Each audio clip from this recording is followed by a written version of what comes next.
तो अब हम लोग देखेंगे estimation of closest distance approach.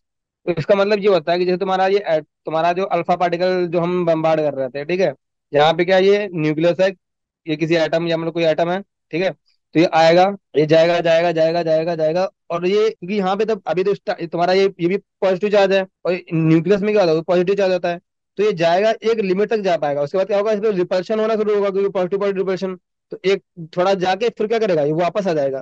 क्या करेगा, वापस आ जाएगा। तो यानी अब ये डिस्टेंस आई, ये क्या होगी, डी, मान लो डी होगी। तो इसको हम बोलते हैं डिस्टेंस ऑफ क्लोजेस्ट अप्रोच। ठीक है, तो यही तुम्हारी डिस्टेंस हमको कैलकुलेट करनी है। तो अब देखो, इसके लिए हमको पहले तो एक एक लॉ की जरूरत पड़ेगी। कौन सा लॉ?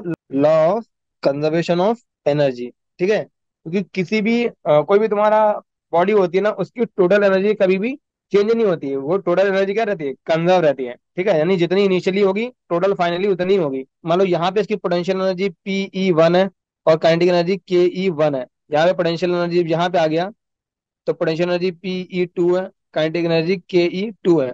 ठीक है, यानी law of conservation of energy से क्या आया, Pe1 plus Ke1 equals to Pe2 plus Ke2। ठीक है, तो अब देखो, जब यहाँ पे जब स्टार्टिंग में हम मानते हैं, लेट हम लोग एज्यूम करते हैं, let initially alpha particles are at infinity. ठीक है, तो हम मानते हैं कि अल्फा पार्टिकल कहाँ पे है, इंफिनिटी पे है। जिसकी वजह से क्या होगा, इससे में क्या निकलेगा कि पोटेंशियल एनर्जी जो होगी Pe1, वो क्या होगी, जीरो। क्यों? क्योंकि पोटेंशियल एनर्जी का फॉर्मूला तुमको बताया मैंने, क्या होता है, K Q1 Q2 upon R। तो अगर R बहुत ज्यादा दूर है, मतलब R इन्फिनिटी है, तो ये Pe क्या हो जाएगा, जीरो आ जाएगा ना। पोटेंशियल एनर्जी क्या आ जाएगा, जीरो। तो ये पहला assumption है जो यहाँ यूज करते हैं हम। ठीक है, यानी तुम्हारी इक्वेशन अब क्या बन गई, जीरो प्लस काइनेटिक एनर्जी लिखना है हमको, ये तुम्हारा Pe1 है। फिर से ले लेता हूँ, Ke1 equal to Pe2 plus Ke2। ठीक है, तो काइनेटिक एनर्जी क्या होगी, हाफ ऑफ, मान लो m अगर मास है उसका अल्फा पार्टिकल, तो m अल्फा, v अगर वेलोसिटी अल्फा पार्टिकल का, तो v अल्फा स्क्वायर, ये काइनेटिक एनर्जी होगी। अब जब फाइनली जब ये पार्टिकल है, ये आया आया आया और यहाँ से रिफ्लेक्ट बैक हो गया, मतलब इस पॉइंट पे क्या होगा, इसकी वेलोसिटी क्या हो गई, जीरो हो गई होगी, क्योंकि यहाँ पे जब इसके जो फोर्स लग रहा होगा, ये क्या करेगा, इसकी वेलोसिटी को घटाएगा घटाएगा घटाएगा, एक टाइम के बाद क्या हो जाएगी, जीरो हो जाएगी। यानी इस वाले पॉइंट पे इसकी वेलोसिटी क्या हो जाएगी, जीरो। यानी इस वाले पॉइंट पे इसकी काइनेटिक एनर्जी क्या हो जाएगी, जीरो। अब एनर्जी यहाँ पे कौन होगी, ओनली पोटेंशियल एनर्जी। और पोटेंशियल एनर्जी क्या होती है, K Q1 Q2 upon R। ठीक है, तो अब देखो यहाँ पे Q1 कितना है, Q2 कितना है। तो Q1 तुम्हारा क्या है, Q1 तुम्हारा क्या है, अल्फा पार्टिकल्स हैं। अल्फा पार्टिकल्स क्या होते हैं, हीलियम 2 प्लस आयंस होते हैं। यानी इस पे चार्ज कितना होगा, +2 का। यानी Q1 कितना आ गया, 2E। ठीक है, पहली चीज। दूसरा Q2 कितना होगा, Q2 क्या होगा, अब देखो, किसी भी एटम में मान लो उसका एटॉमिक नंबर Z था, ठीक है, तो नंबर ऑफ जो प्रोटॉन्स होंगे वो भी क्या होंगे, Z होंगे। तो चार्ज Q2 कितना हो जाएगा, Z × E। ठीक है, क्योंकि इसका जो चार्ज होता है ना, वो तो यही होता है ना, 1.6 × 10⁻⁹ कूलाम। ठीक है, तो Z × Q1 आ गया, Q2 आ गया। अब यहाँ पे डालो K1 का के, और तुम्हारा ये 2E, और ZE, और जो डिस्टेंस मान लो D मैंने मान लिया उसको, equal to half of m alpha v alpha का होल स्क्वायर। ठीक है, तो इसको जब रीअरेंज करोगे तो D इक्वल्स टू 4, इसको चले जाओ ना, 4 × 2 = 4, के तुम्हारा Z E² अपॉन में m alpha into V alpha का होल स्क्वायर। ये तुम्हारा फॉर्मूला बन गया किसका, डिस्टेंस ऑफ क्लोजेस्ट अप्रोच। ठीक है, तो इस पे जेई मेंस में डायरेक्ट भी क्वेश्चन आता है।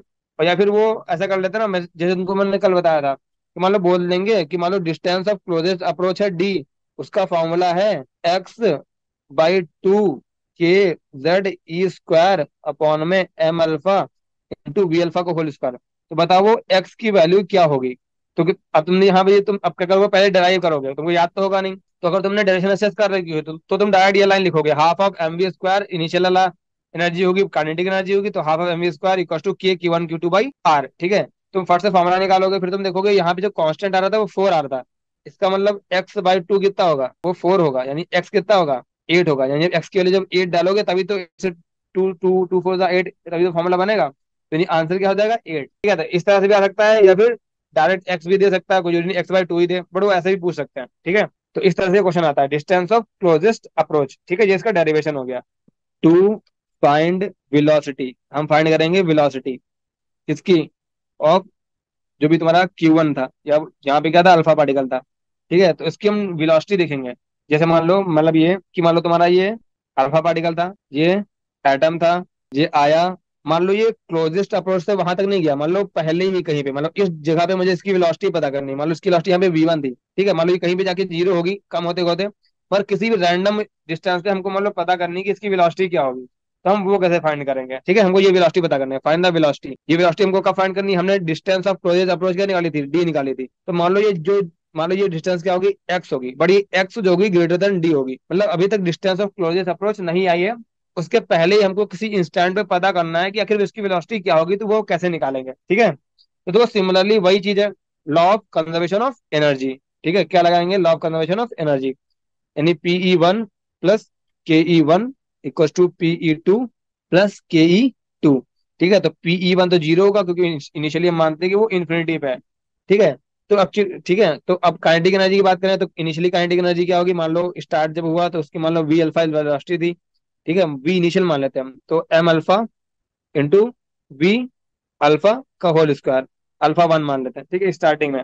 ठीक है, और बाद में जाके जब यहाँ पे आ जाएगा, ठीक है, तब इसकी पोटेंशियल एनर्जी क्या होगी, हाफ ऑफ, सॉरी के, Q1 क्या है तुम्हारा 2E, Q2 क्या है ZE अपॉन में एक्स। ठीक है, ये क्या आ गई, पोटेंशियल एनर्जी आ गई। प्लस अब इसकी यहाँ पे अभी काइनेटिक एनर्जी कुछ है, ये डिस्टेंस ऑफ क्लोजेस्ट अप्रोच पे अभी तक नहीं पहुंचा है, तो इसकी काइनेटिक एनर्जी क्या होगी यहाँ पे, हाफ ऑफ M अल्फा, मान लो इस स्टैंड पे इसकी वेलोसिटी V1 थी, यहाँ पे वेलोसिटी क्या थी, V अल्फा थी। ठीक है, V1 का होल स्क्वायर, ये आ गया, इतना क्लियर है। आगे देखो, तो ये तुम्हारा जीरो आ गया। ठीक है, अब इसको रीअरेंज करो, हमको वेलोसिटी निकालनी है।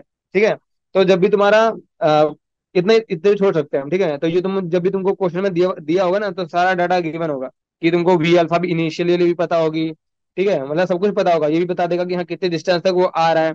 तो यहाँ से तुम जो V1 है ये तुम निकाल सकते हो, क्योंकि तुमको मास ऑफ अल्फा तो पता ही होगा, मतलब पता ही है ऑलरेडी, बताने की जरूरत ही नहीं है। अल्फा क्या होता है, He2 प्लस, और हीलियम का मास कितना आता है 4 mu, कोई दिक्कत। ठीक है, तो अगर तुमको SI यूनिट में डालना है तो तुमको किलोग्राम में डालना पड़ेगा, यानी 4 × 1.67 इंटू 10⁻⁻27 किलोग्राम, ये तुम्हारा मास हो जाएगा हीलियम का एटम का। ठीक है, तो तुमको M अल्फा पता ही है, E तुमको पता ही है, Z तुमको पता ही होगा, तुमको बता देगा कि कौन सा एटम है। ठीक है, सब कुछ तुमको पता होगा, बस तुमको कैलकुलेट करना होगा। ठीक है, तो इससे तुम वेलोसिटी बता सकते हो किसी भी इंस्टेंट पे उसकी। ठीक है, बट ये तभी वर्क करेगा जब तुम्हारा ये एकदम स्ट्रेट लाइन में आ रहा हो।